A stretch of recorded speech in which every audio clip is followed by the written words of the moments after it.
Hey everyone, in this video, I'm going to be going over everything you need to know for grands, as well as giving you my predictions and some teams to watch out for, and then go over Dignitas signing both Bugha and Kanata and what this means for the org scene. So let's get right into it. First, I want to go over some stats, and in this grand finals, there will be 76 keyboard players and 24 controller players. This is the most controller players in a grand final since Chapter 3 Season 1, which also had 24. If you're sitting there wondering which FNCS had the most controller players ever, it was Solo Invitational back in Chapter 2 Season 2, which had an astonishing 41 controller players. It's always interesting to see this number change each season. The next thing I want to talk about is how there are 26 contested teams on the map this season. Less than half the teams going into grands are considered uncon. This grands is going to be very interesting due to the amount of teams contested. Just being uncon regardless of where it is on the map is really important for the season. Now let's go over some of my predictions and some tiers that I consider teams to be ranked in. I'm going to classify a couple teams into three groups: the favorites, which I think are the teams that have the best chance of winning the whole thing; the dark horses, which are teams that I think could pop off and win it all; and the don't be surprised teams, which are teams that I think could pop off and surprise a lot of people with how good they do. But to me, it wouldn't be much of a surprise because I think they're just that good. First up out of my categories is the favorites category, and for this category I have three teams, and the first is Bugha and Peterbot, who will be landing Northside Slappy Shores.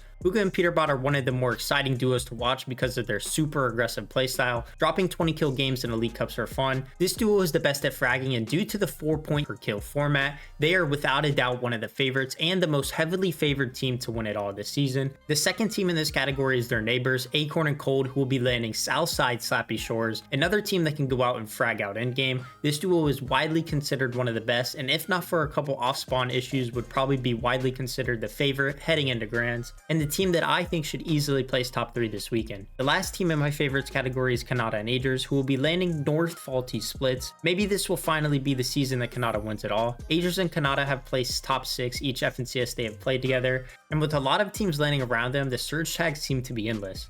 These are my three teams that I have in the favorites category, and I think all three of these teams could easily win grand finals, but at worst should be no lower than the top 5. The next category are the dark horses, who are an underrated pick to win it all, but not really favored to win by anyone. This category will have 4 teams, and starting off with Mero and Edgy, who will be landing west of the Citadel. Mero and Edgy have been practicing off spawn fighting a lot recently, so it kind of makes me wonder if they may be contested this weekend, but regardless, I think this is a very good duo who has enough experience and skill to get top 5 and could even win grands.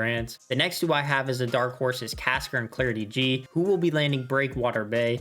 This duo is one of the most underrated on the region currently, and one that has the consistency to win it all. My only doubt with them is they could be surprise contested by Smite and Cam. Smite and Cam are a team that they already 5-0'd off spawn in FNCS Week 2, so I think if it comes down to be contested, they're going to do well anyways. The next dark horse I have is Yamzo and Rise, who will be landing west of Slappy Shores, a team who many and even I consider one of the best teams going into grands, but are sadly contested. Even with them being contested, I think they could be a dark horse to win it all. If it comes down to them splitting their drop, they possess the skill to make the most out of every single game they can play in game. Yamzo and Rise have been truly amazing this season, winning multiple Elite Cups and coming top 3 in every single one, as well as winning an FNCS week, so it would be a discredit to them to leave them off of the list. The final dark horse is Macwood and Threads, who will be landing Lonely Labs, one of the best high teams on the region, and I wouldn't be surprised if they get multiple wins this weekend. Macwood and Threads could definitely win it all, but due to them landing pretty north and edge and not very many teams around them, I could see some inconsistency happening this weekend. The last category I have teams ranked in is Don't Be Surprised, and this is going to be for teams that may be getting overlooked or just not being talked about as much and could do very well this weekend in grand finals. And the first team in this category is Aviv and Skittles, who are landing North Brutal Bastion. Aviv and Skittles have been a very underrated team this season, and a team that I think could get top 5 this weekend if they play to their capabilities. This team should be a top 10 team at worst, but I wouldn't be surprised if we see a top 5 or even better out of them. The next team I have in this category is Quani and Scare, who are landing west of Frenzy Fields.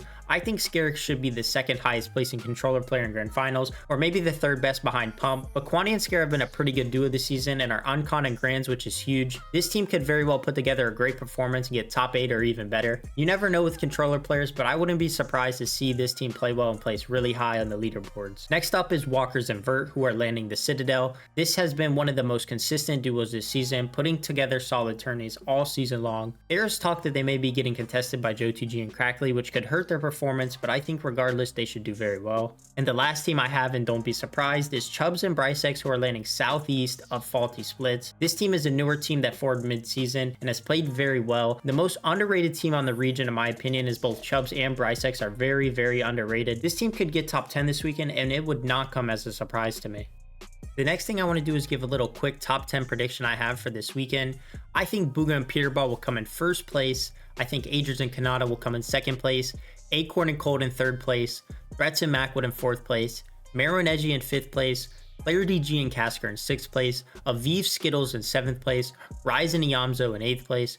Bonnie and Scare in 9th place, and Walkers and Vert in 10th place. Let me know down in the comments below who you think is going to come in the top 10 or even the top 5, or who you think is going to win it all. So put your predictions down in the comments below, and let's see how different or similar our lists are. The next thing I want to go over is Dignitas. This week, Dignitas has signed both Booga and Kanata, two of the best players on the region and two threats to win every single FNCS. This is huge for the current org scene, and it shows that someone out there still cares and believes in competitive. Hopefully we see some amazing content out of this, and hopefully Fortnite can see this and start making small steps to helping the org scene within their game. Dignitas now has arguably the best Fortnite roster of all time, with Booga, Cam, Dukes, Kanata, Mero, and P-God. It's also funny seeing Booga and Kanata on the same team after all the beef they've had in the past. Moving on from Dignitas, I'm not sure how many of you have seen due to him being on a new Twitter account, but two-time FNCS champion Avery officially announced that he was quitting the other day. Over his career, he's amassed over $300,000 in earnings, qualified to 13 FNCS Grand Finals, as well as the FNCS Invitational, and was a 5-time Cash Cup winner. Avery is one of the least talked about greats of Fortnite, and many don't remember that he won squads back in Chapter 2 with Unknown, Kez, and Ronaldo. It's sad to see him go, but due to the servers moving to Central and him being in Canada, I understand how he could want to move on, especially since he didn't really try this season anyway. I wish him good luck in whatever he chooses to do, and if he keeps pursuing professional gaming, I'm sure he'll do amazing at it. That's going to wrap it up for this video. If you guys want to watch FNCS Grand Finals with me this weekend,